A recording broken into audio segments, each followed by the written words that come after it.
BVR मिसाइलों के मामले में चीन और पाकिस्तान सिर्फ एशिया नहीं बल्कि पूरी दुनिया पर बाजी मारने जा रहे हैं।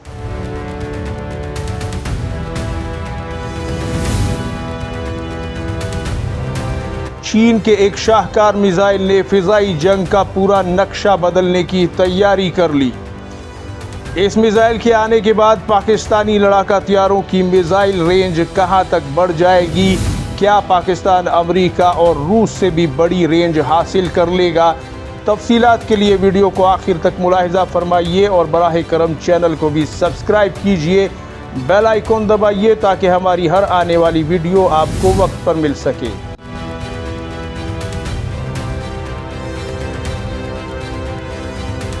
अस्सलामुअलैकुम नाजरीन, मैं हूं उस्मान खान और आप देख रहे हैं वॉइस ऑफ पाकिस्तान। आप सबको खुशामदीद कहता हूं। उम्मीद करता हूं आप सभी दोस्त बखैर व आफियत होंगे। अल्लाह ताला आपको अपनी हिफ्ज़ व अमान में रखे। नाजरीन, चीन के हवाले से इतनी बड़ी खबर आई है और एक ऐसा इनकलाब चीन फ़िज़ाई जंग की इस जदीद तरीन दुनिया के जदीद तरीन लड़ाका तैयारों में बर्पा करने वाला है, जिससे न सिर्फ भारत बल्कि दुनिया की बहुत सी फ़िज़ाई ताकतें जो हैं वो एक तरह से एक शशोपंज का शिकार हो गई हैं और एक बड़ी हलचल इससे पैदा हो चुकी है। हम इस तरफ आएंगे। चीनी कारनामा यकीनन हैरान कुन भी है और चौंका देने वाला भी है और पाकिस्तान के लिए इंतहाई बड़ा फ़ायदा, एक बड़ी अचीवमेंट जो है पाकिस्तानी फ़िज़ाई ताकत के लिए होने जा रही है। हम इस हवाले से बात करेंगे, लेकिन थोड़ा सा पस मंज़र को बयान करेंगे कि आखिर इस अचीवमेंट को, जिसे इतना बड़ा कहा जा रहा है, किस बिना पर कहा जा रहा है और आखिर चीन ने ऐसा क्या किया है। और दूसरा ये कि इसका पाकिस्तान पर क्या इम्पैक्ट पड़ेगा। पाकिस्तान की फ़िज़ाई ताकत में अचानक से एक बड़ी छलांग जो लगेगी वो कितनी बड़ी होगी और पाकिस्तान इससे अपनी ताकत में किस हद तक इजाफा कर सकेगा। और तीसरा ये कि भारत, जिसकी एयरफोर्स के पहले ही पल्ले कुछ नहीं है, आखिर वो फिर पाकिस्तान के सामने कहाँ खड़ी होगी, क्योंकि J-35 तैयारों के आने के बारे में ये कहा जा रहा था कि उनके आने से पाकिस्तान 15 साल भारत से आगे निकल जाएगा, लेकिन इन मिसाइलों के आने से पाकिस्तान को कितनी बरतरी हासिल होगी? क्या फिर भारत पाकिस्तान पर कभी हमला करने की जुर्रत कर सकेगा? ये तमाम तर चीज़ें आपकी खिदमत में पेश करते हैं, लेकिन साथ ही एक अपील करेंगे नाजरीन, आप हमारी वीडियोस को लाइक करते हैं लेकिन सब्सक्राइब भी कीजिए। और हमारे एक दोस्त का चैनल है जिस पर हालात हाज़रा और अहम तरीन पाकिस्तान, भारत और इंटरनेशनल पॉलिटिक्स के हवाले से कंटेंट अपलोड होता है। काफ़ी अच्छा चैनल है, मेरी कुछ वीडियोज़ भी उस पर अपलोड होती हैं।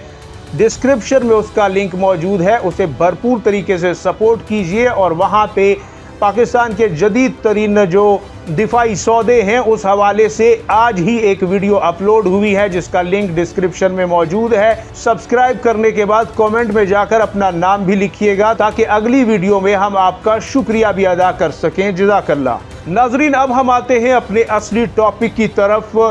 हम यहाँ से थोड़ा सा पीछे जाएंगे और समझने की कोशिश करते हैं कि आज से 20-30 साल पहले का जो फाइटर जेट होता था या उसमें बैठा जो पायलट होता था, वो जब किसी दुश्मन के लड़ाका तैयारे से डॉग फाइट करता था तो उस पर निशाना साधता था और जितनी अच्छी महारत, जितनी अच्छी ट्रेनिंग और तरबियत होती थी उसकी, और मिसाइल को भी वो अपनी आंखों से जिस निशाने पर उसने लगाना होता था, उस पर फायर करना होता था, उसी फाइटर जेट को तबाह किया जाता था और उस मिसाइल को जो है with in visual range missile कहा जाता था। लेकिन अब दौर है BVR मिसाइलों का और इन मिसाइलों के आने के बाद अब एक पायलट क्या करता है कि वो अपने कॉकपिट के अंदर बैठा अपने एयरक्राफ्ट के जो स्क्रीन है, जो उसके कॉकपिट के अंदर रेडार और सारा कंप्यूटर सिस्टम लगा हुआ है, उसमें वो दुश्मन के तैयारे को देखता है, उसे लॉक करता है और उसके ऊपर BVR मिसाइल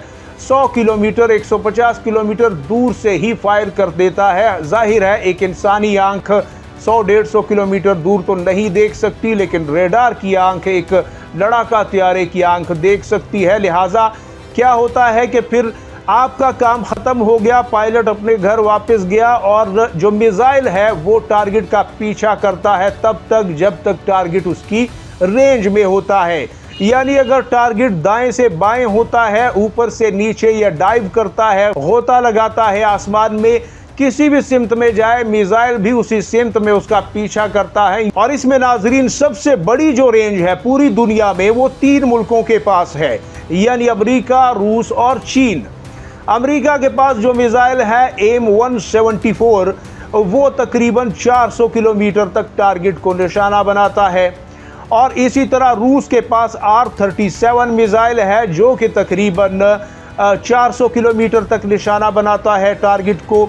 और इसके बाद फिर चीन आता है जिसके पास PL-17 मिसाइल है जो कि तकरीबन 450 किलोमीटर तक अपने टारगेट को निशाना बना सकता है। चीन स्लाइटली बेहतर है इन दोनों मुल्कों से। और बाकी दुनिया की जो बड़ी एयरफोर्सेस हैं, बड़ी ताकतें हैं, उनमें पाकिस्तान सबसे आगे है, क्योंकि अगर F-16 इस्तेमाल करने वाले मुल्क हैं, यूरोप की बड़ी बड़ी एयरफोर्सेस हैं या इसराइल है, तो वहाँ पे उसकी रेंज AIM-120 मिसाइल की 160 किलोमीटर बताई जाती है। इसी तरह अगर आप राफेल की रेंज देखें, उसके मिसाइल जो कि मेटियोर मिसाइल इस्तेमाल करता है, उसकी रेंज 170 से 200 किलोमीटर है, जबकि पाकिस्तान PL-15 मिसाइल इस्तेमाल करता है जिसकी रेंज 200 से 250 के दरमियान बताई जाती है। लेकिन अब चीन ने क्या किया है, उस तरफ आते हैं नाजरीन। चीन ने दुनिया को हैरान कर दिया है। एक ऐसा मिसाइल जिसकी रिपोर्टिंग की गई है कि जो चीन बना रहा है और इसकी रेंज 1000 किलोमीटर तक बताई जा रही है। जी हाँ, सही सुना आपने, 1000 किलोमीटर। यहाँ पे नाजरीन ये बात अभी क्लियर नहीं हुई कि इस मिसाइल का नाम क्या होगा, क्या यह PL-21 है, क्या यह PL-25 है, लेकिन इसकी रेंज के हवाले से एक तहलका ज़रूर मच चुका है। यानी कि अमेरिकी मिसाइल से जिसकी रेंज 400 किलोमीटर है AIM-174, ये मिसाइल 2.5 गुना ज़्यादा रेंज रखेगा। रूसी मिसाइल से भी 2.5 गुना ज़्यादा रेंज, और F-16 से तो तकरीबन 7 गुना ज़्यादा रेंज, और राफेल से तकरीबन 5.5 गुना ज़्यादा रेंज। आप अंदाज़ा भी नहीं लगा सकते कि इससे पाकिस्तानी एयरफोर्स की धार कितनी ज़्यादा ताकतवर होगी और कितनी तेज़ होगी।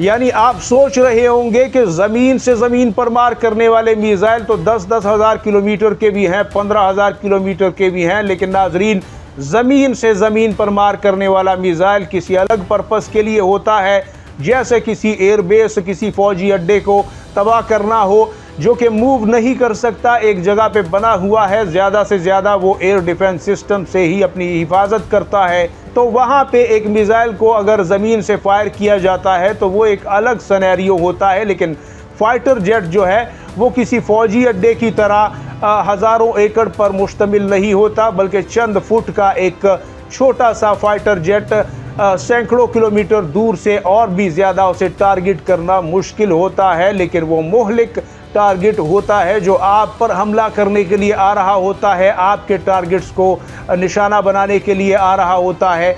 और यहाँ पे नाजरीन ये एक बहुत बड़ी अचीवमेंट इसलिए भी है कि अगर ये मिसाइल अब J-35 के साथ पाकिस्तान के हवाले होता है तो ऐसी सूरत में पाकिस्तान ना सिर्फ ये कि अपनी सरहद से आप यूँ समझ लीजिए कि अगर मगरिब से कोई तैयारा पाकिस्तान पर हमला करने के लिए आता है, चाहे वो बमबार तैयारा हो, चाहे वो कोई फाइटर जेट हो जो मल्टी रोल फाइटर जेट होते हैं, जैसे F-16 हो गया, F-35 हो गया, राफेल हो गया, यूरोफाइटर टाइफून या F-15 स्ट्राइक ईगल हो गया, कोई भी फाइटर जेट है, उसे पाकिस्तान इतनी दूर से निशाना बना सकेगा कि आप यूँ समझ लीजिए कि पाकिस्तान के बाद ओमान जो आता है, ओमान के बाद यमन, यमन से ऊपर सऊदी अरब, और सऊदी अरब के भी उस पार उसे निशाना बना सकेगा पाकिस्तान, और पाकिस्तानी सरहदों से सैकड़ों किलोमीटर दूर उसे फना करने की ताकत पाकिस्तान के पास आ जाएगी।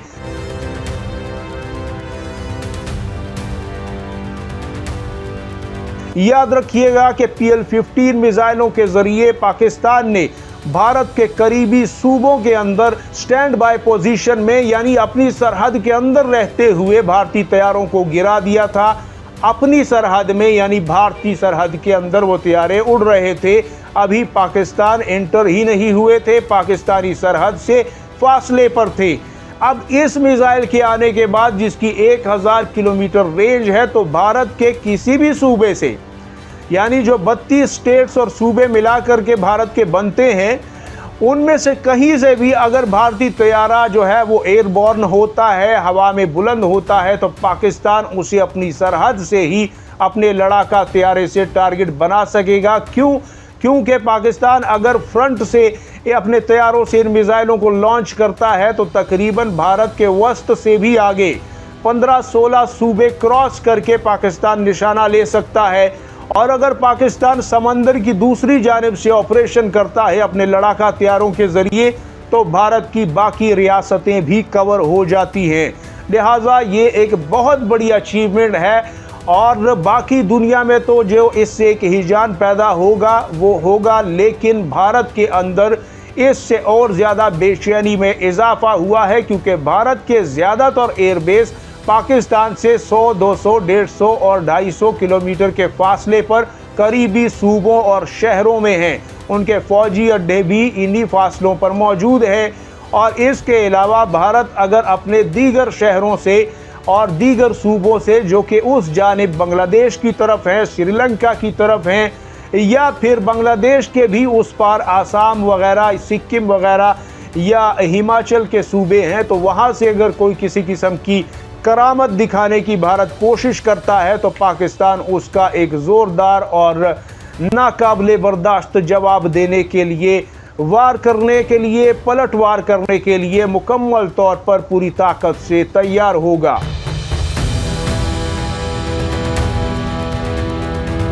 और शायद नाजरीन इसीलिए पाकिस्तान खला में अपने भेजे गए सैटेलाइट्स या फिर चीनी सैटेलाइट्स के ज़रिए से अपने तमाम तर नेविगेशन सिस्टम्स को और ज़मीन पर मौजूद अपने एयर डिफेंस सिस्टम और रेडारों और हर एक चीज़ को चीनी सैटेलाइट सिस्टम और पाकिस्तानी सैटेलाइट सिस्टम के एक कम्बिनेशन के साथ नत्थी कर चुका है।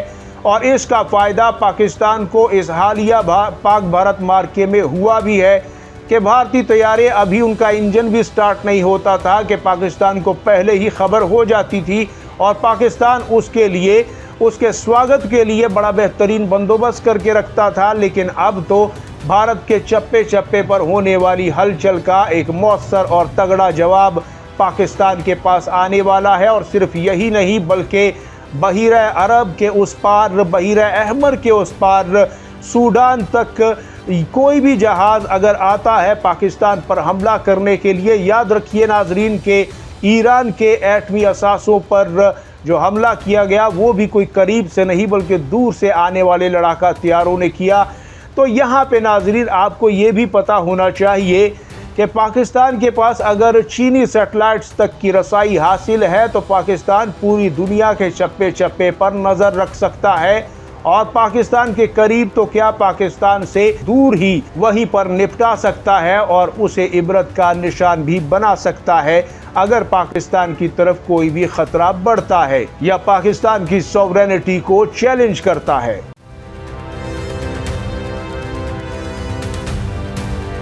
अब यहाँ पे नाजरीन हम इस्लामी दुनिया की बात भी करेंगे, क्योंकि इस्लामी दुनिया में भी बड़ी बड़ी एयर फोर्सेस मौजूद हैं, लेकिन बदकिस्मती से उन एयर फोर्सेस के पास ऐसे शेर हैं जिनके पास हमला करने के लिए दांत नहीं हैं।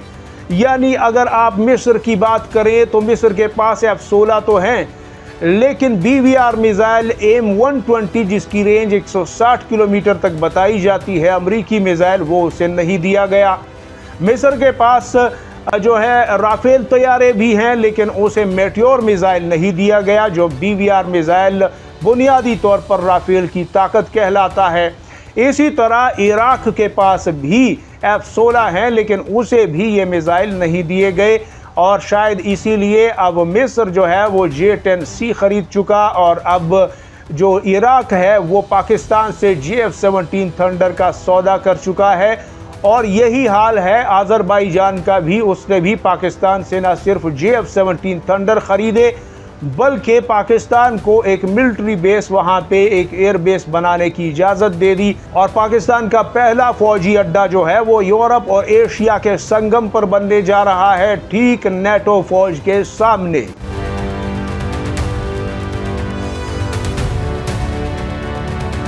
आप इस हवाले से कमेंट सेक्शन में अपनी कीमती राय जरूर दीजिएगा नाजरीन, और हमारे चैनल को सब्सक्राइब कीजिए और हमारे दूसरे चैनल को जिसका लिंक डिस्क्रिप्शन में है उसे भी सब्सक्राइब कीजिए। आपकी कीमती राय का इंतज़ार रहेगा। अपना और गिरदोनवा के लोगों का सबका ढेर सारा ख्याल रखिएगा। अल्लाह हाफिज़ व नासिर। पाकिस्तान जिंदाबाद, उम्मत मुस्लिमा पाइंदाबाद।